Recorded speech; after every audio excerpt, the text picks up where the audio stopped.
तो hi guys, welcome back to this channel. और इस वीडियो के माध्यम से हम देखेंगे शुक्रवार 22 नवंबर के दिन के लिए निफ्टी 50 में क्या ट्रेंड वहाँ पे हो सकता है।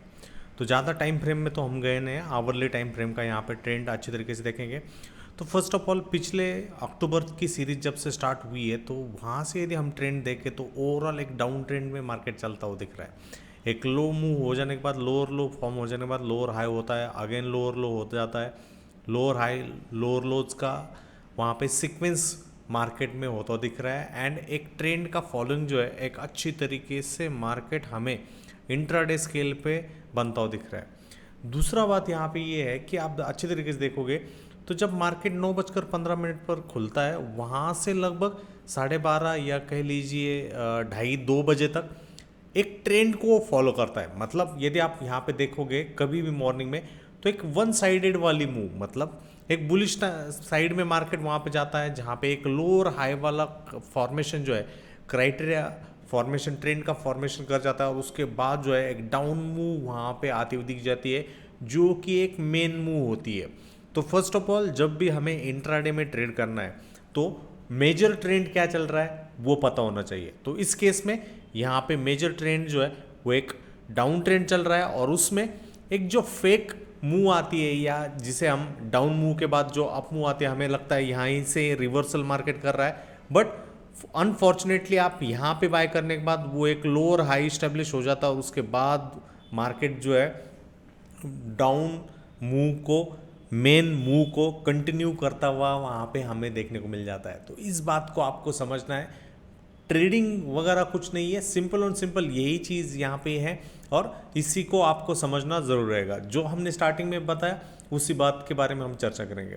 तो यहाँ पे आप देखोगे तो 4 अक्टूबर के दिन के हिसाब से तो मॉर्निंग में एक बुलिश चांस वहाँ पे मार्केट ने दिखाया और उसके बाद आप देखोगे तो लगभग 12 बजे के बाद आप देखोगे एक वन साइडेड डाउन मूव होती हुई यहाँ पे देखने को मिला जो कि हमने स्टार्टिंग में बातचीत की।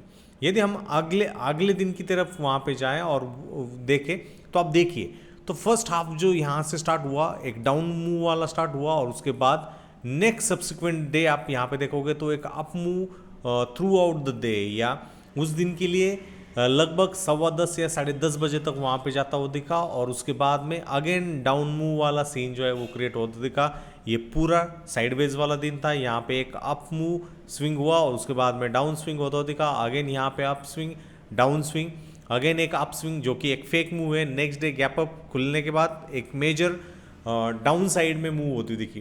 तो ये क्या है, यहाँ पे एक लो हो जाने के बाद एक लोअर हाई वाला कॉम्बिनेशन एंड कंटिन्यूसली मार्केट उसी लोअर लोज और लोअर हाई के स्ट्रक्चर को जो है फॉर्म करता हुआ दिख रहा है। प्रीवियस या रिसेंट लोअर हाई को मार्केट ने क्रॉस भी नहीं किया था। तो यही बात आपको वहाँ पे समझना जरूर रहेगा क्योंकि ओवरऑल ट्रेंड क्या चल रहा है उस ट्रेंड को आपको पहचानना आपका काम है। यदि आपको एक सटीक एक्सपीरियंस एक अनुभव वहाँ पे मिल गया देन अल्टीमेटली आप उस लोअर हाई को जो है इस्टेब्लिश कर सकोगे, पहचान सकोगे एंड प्रॉपरली रिस्क रिवॉर्ड जिसे हम शॉर्ट फॉर्म में आरआर कहते हैं उस आरआर के हिसाब से चीज़ों को अंडरस्टैंड कर सकोगे, जो कि एक स्टार्टिंग सेक्शन में मैं ये बात आपसे कहना चाह रहा हूँ। अब अगेन यहाँ पे अच्छी तरीके से देखें तो मार्केट जो है एक सपोर्ट बनाने के बाद वहाँ से बाउंस बैक कर जाता है या कंसोलिडेट करता हुआ हमें देखने को मिल जाता है। तो आज के दिन में भी लगभग वही वाली चीज़ 3 से 4 घंटे के आसपास जो है कंसोलिडेशन जो है निफ्टी 50 में 21 नवंबर के दिन में हमें बनती हुई दिख रही है। तो कल का दिन बहुत ही महत्वपूर्ण रहने वाला है। आप देखोगे जब भी मार्केट ने वहाँ पे कंसोलिडेशन अच्छी तरीके से किया है, एक स्विंग जो है निचले सरों पर या ऊपरी सरों पर जो है वो करता हुआ दिखा है, तो अल्टीमेटली कल के दिन में के लिए जो है ये देखना बहुत ही जरूरी रहेगा। ओवरऑल एक बहुत ही तगड़े तरीके वाला जो फॉल जो है वो प्रीवियस ट्रेडिंग सेशन जो कि मंगलवार के दिन हुआ था उसी का कंटिन्यूशन होता दिखा और उसके बाद में मार्केट पूरा साइडवेज में जाता हुआ दिखा। इस साइडवेज में क्या होता है, जो भी एक ऑप्शन बायर है उसके एसएल हंटिंग जो है जनरली वहाँ पे हो जाता है और उसी वजह से लॉस का कंटिन्यूशन हमें बनता हुआ दिख जाता है। तो इस स्ट्रक्चर को यदि हम यहाँ पे अच्छे तरीके से देखें देन अल्टीमेटली आज की जो ओपनिंग स्प्रिंट जो थी वो 23,490.95 के अराउंड थे और आज का जो लो यहाँ पे क्रिएट हो रहा है वो ऑलमोस्ट 23,264 के अराउंड है। अब ये 23,264.99 क्या है वो मैं आपको हायर टाइम फ्रेम में जाते हुए यहाँ पे दिखाने की कोशिश करूंगा। तो अल्टीमेटली आप देखिए ये जो पिन पार वाली कैंडल आपको यहाँ पे बड़ी वाली कैंडल दिखेगी जो कि एक रेंज क्रिएट कर रही है। ये 4 जून जो कि इलेक्शन वाला जो हफ्ता था उस हफ्ते में एक पिन बार यहाँ पे हुआ था और ये एक हैमर वाली चीज वहां पे क्रिएट करती हुई दिख रही है। और आप अच्छे तरीके से देखोगे तो इस हफ्ते का जो लो है ऑलमोस्ट उसी जोन के आसपास या इस कैंडल की क्लोजिंग के आसपास है। तो अल्टीमेटली इसको ब्रेकआउट करने के बाद मार्केट जो है उसी जोन के आसपास आ रहा है एंड ऑब्वियसली इसको देखते हुए मार्केट का एक फितरत हमें पता चल रही है कि मार्केट एक स्ट्रॉन्ग डिमांड जोन जिसे हम सपोर्ट कह सकते हैं उस जोन के अराउंड जो है वो ट्रेड कर रहा है। तो कल वाला दिन जो है मेक और ब्रेक वाला दिन रहेगा क्योंकि उसी के आसपास ये स्ट्रॉन्ग डिमांड जोन जो है वो क्रिएट हो रहा है। यदि हम 23,250 के नीचे यहाँ पे क्लोज करने में सक्सेसफुल हो जाते हैं देन अल्टीमेटली नेक्स्ट कैंडल की जहाँ पे ओपनिंग हुई थी जो कि 23,039 वाली लेवल जोन जो है वहाँ पे वर्कआउट होती हुई दिख सकती है। हाँ, अब यहाँ पे बता दिया मतलब ऐसा ही हुआ होगा ऐसा नहीं है। लाइव मार्केट में क्या चीज़ें वहाँ पे उभरेगी घटेगी वो देखना बहुत ही जरूरी रहेगा।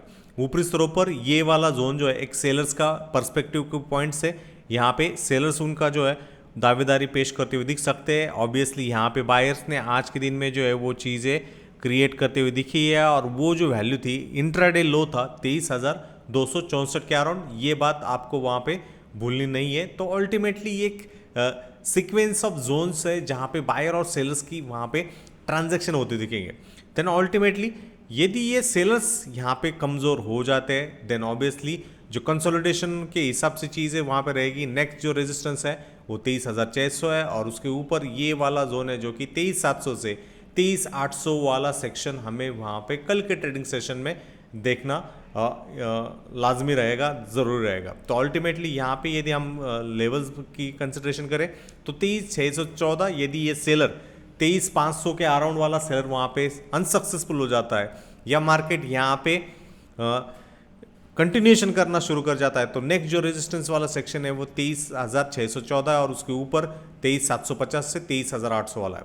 यदि मार्केट इस जोन के आसपास खुल जाता है देन अल्टीमेटली ये मत भूलिएगा क्योंकि यहाँ पे एक गैप भी था, उस गैप का स्ट्रक्चर जो है वायलेशन ऑलरेडी हो चुका है। तो उसमें यदि वो फेल हो जाते देन अगेन वो जो सेलर्स है इस जोन को टेस्ट करने में वहाँ पे सक्सेसफुल होते दिख सकते हैं। अगेन यहाँ पे बायर है तो रेंज एक छोटी रहना मुझे ऐसा लग रहा है वो रह सकती है, कंसोलिडेशन वाला पैच जो है वो करती हुई दिख सकती है और वो जो रेंज रहेगी वो इन बिटवीन 23,258 से 23,500 वाला सेक्शन 250 पॉइंट वाला सेक्शन जो है वो क्रिएट करता हुआ दिख सकता है। इन बिटवीन डिसिसिव ब्रेकडाउन यदि होना है तो इसके नीचे क्लोजिंग होना कल का वीक का या कल का दिन का होना बहुत ही जरूरी रहेगा। उसके बाद ये एक ट्रेंड लाइन है जो कि डेली टाइम फ्रेम के हिसाब से एक सपोर्ट का काम जो है वो करती हुई आपको दिखेगी and multiple number of time जो है उसी ट्रेंड लाइन के आसपास मार्केट आता हुआ बार बार हमें देखने को मिला है। तो आपको जैसे मैंने बोला 4 जून का ये लो था और उसी लो का ट्रेंड लाइन जो है वो 22,800 के आसपास है। सीएमपी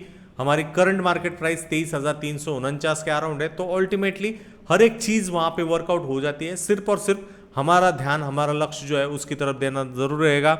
आवरली टाइम फ्रेम के हिसाब से एक डाउन मूव के बाद मार्केट थोड़ा सा कंसोलिडेट होता हुआ थोड़ा सा सांस लेता हुआ वहाँ पे दिखा और इस चीज़ को हमें यहाँ पे देखना बहुत ही जरूरी रहेगा। नेक्स्ट इंडाइसेस यदि हम यहाँ पे देखें तो बैंक निफ्टी इंडेक्स की बात करना जरूर रहेगा। डेली टाइम फ्रेम में यहाँ पे आ जाए तो बैंक निफ्टी ने जो है एक अच्छी खासी हैमर कैंडल आज के दिन में यहाँ पे की है और उसी की बदौलत लगभग 49,787 से रिकवरी करते हुए क्लोजिंग जो है 50,357 के अराउंड है। तो अल्टीमेटली यदि हम मंगलवार का हाई की बात करें तो ऑलमोस्ट वो जो हाई क्रिएट मंगलवार के दिन वहाँ पे हुआ था वो इस कैंडल का 13 नवंबर का ओपनिंग वाली प्राइस थी और लगभग वो 51,000 के आसपास था। तो 700 पॉइंट हम वहाँ से शॉर्ट है। इस बात को भी आपको निफ्टी बैंक के केस में वहाँ पे भूलना नहीं है क्योंकि बुल्स यदि वहाँ पे कंपाइल कर रहा है वो यदि वहाँ पे आ रहा है देन अल्टीमेटली वो एक अच्छी तरीके वाली ताकत वहाँ पे दिखाएगा। हाँ, ये भी हमें भूलना नहीं है कि मंगलवार के दिन इसी 51,000 के आसपास जो है तगड़े तरीके से सेलर्स वहाँ पे हावी हुए हैं। यदि हम आवरली टाइम फ्रेम में जाएं तो अल्टीमेटली वही कशमकश वाली चीज़ हुई है ultimately as compare to Nifty 50। यहाँ पे जो एक टाइट रेंज का कंसोलिडेशन था, जो कि एक सप्लायर्स के केस में ये एक रेजिस्टेंस था और निचले स्तरों पर ये एक सपोर्ट के हिसाब से बायर्स का एक रेजिमेंट था, उस रेजिम के हिसाब से ही 50,000 जो है यहाँ पे गिव अवे नहीं कर रहा है। यदि हम आवरली टाइम फ्रेम के हिसाब से, मैं डेली टाइम फ्रेम का कंसिडरेशन नहीं कर रहा हूँ, आवरली टाइम फ्रेम के हिसाब से यदि हम इसके नीचे क्लोज कर जाते हैं तो वहाँ पे सीन जो है बेरिश होता हुआ हमें निफ्टी बैंक के काउंटर में बनता हुआ वहाँ पे देखने को मिल सकता है। डेली टाइम फ्रेम में यदि मैं अगेन यहाँ पे आपको लेके जाऊँ और उस चीज़ के अराउंड यदि बातचीत करना वहाँ पे चाहूँ तो एक एडिशनल चीज़ ट्रेंड लाइन का यहाँ पे कॉम्बिनेशन में करना चाहूँगा और उस ट्रेंड लाइन के हिसाब से ऑलमोस्ट उसी जोन के अराउंड जो है हम वहाँ पे ट्रेड कर रहे हैं। Horizontal support as well as ये जो ट्रेंड यहाँ पे क्रिएट हो रहा है उस ट्रेंड के हिसाब से इस ट्रेंड लाइन का जो सपोर्ट वहाँ पे उमड़ कर आ रहा है वो ऑलमोस्ट 49,500 से 49,700 वाला जहाँ के आसपास ये हॉरिजॉन्टल वाला वहाँ पे सपोर्ट है। तो रिस्क रिवॉर्ड के हिसाब से इसके नीचे यदि ब्रेकडाउन होता है उसके बाद थोड़ा बहुत पुल बैक के आसपास आपको चीज़ दिखती है तो ये एक सेलिंग वाला पॉइंट रहेगा। यदि आपको मार्केट इस ब्रेकडाउन सेक्शन में जाता हुआ दिख रहा है डेली टाइम फ्रेम के हिसाब से और उसमें आप उसी दिशा में मतलब बियर्स की दिशा में जा रहे हो और उसमें आप ले रहे हो और वहाँ पे यदि मार्केट रिवर्सल कर जाता है दोस्तों, वहाँ से सबसे ज़्यादा चोट जो क्रिएट होती है उसी जोन के अराउंड वहाँ पे होती दिख जाती है। तो ये बात भी आपको वहाँ पे भूलनी नहीं है। प्रोबेबिलिटीज पॉसिबिलिटीज तो वाला गेम तो ये है ही है, बट आपके लिए सबसे इंपॉर्टेंट जो है आरआर रिस्क रिवॉर्ड वाला सेक्शन जो है वो देखना बहुत ही जरूरी रहता है। ना कि एक रेड कैंडल हुई है या ग्रीन कैंडल हुई है तो इस वजह से मैंने रेड कैंडल के केस में सेल कर दिया, ग्रीन कैंडल हुई तो मैंने बाय कर दिया और नेक्स्ट दिन क्या हुआ ये देखना बहुत ही जरूरी रहेगा। ओवरऑल ट्रेंड भी यहाँ पे डाउन साइड का कंटिन्यूशन वाला ट्रेंड होता हुआ देखने को मिल सकता है, तो वो भी यहाँ पे देखिए ऑलमोस्ट एक इम्पॉर्टेंट चीज़ यहाँ पे है। एंड ऑलरेडी इस 4 जून के नीचे जो है मार्केट यहाँ पे रिजेक्ट हो रहा है। रिजेक्ट वाला सेक्शन 51,000 के आसपास है। यदि बियर बड़े प्लेयर के हिसाब से हम सोचे तो इस जोन के आसपास जो है वो सेलर्स बियर जो है उनकी कॉम्बिनेशन करने की कोशिश करेंगे। यदि आप बायर के हिसाब से सोच रहे हो तो ये वाला सेक्शन रहेगा जो कि इस कैंडल का क्लोजिंग है, इनसाइड वाला बार भी है और इस ट्रेंड लाइन का सपोर्ट भी है जो कि 49,000 से 49,400 वाला सेक्शन यहाँ पे एक बुल्स के केस में हमें देखने को मिल सकता है। एंड ऑब्वियसली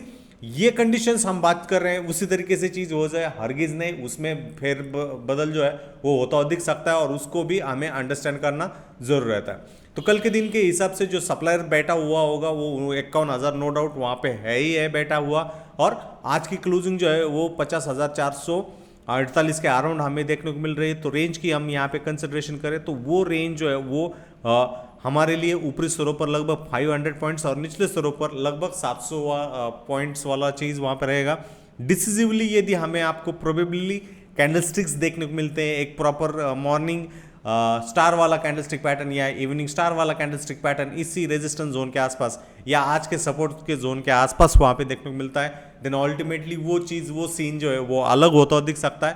तो ये सारे कॉम्बिनेशन जो है आपको वहाँ पे देखना जरूर रहेगा। एंड ऑब्वियसली आपको आपके प्लान को एक्शन प्लान को जो है ट्रेडिंग एक्शन प्लान को शुक्रवार 22 नवंबर के दिन उसी को सटीक तरीके से जो है फॉलो करना बहुत ही ज़रूरी है और यही बात आपको समझना ज़रूर रहेगा।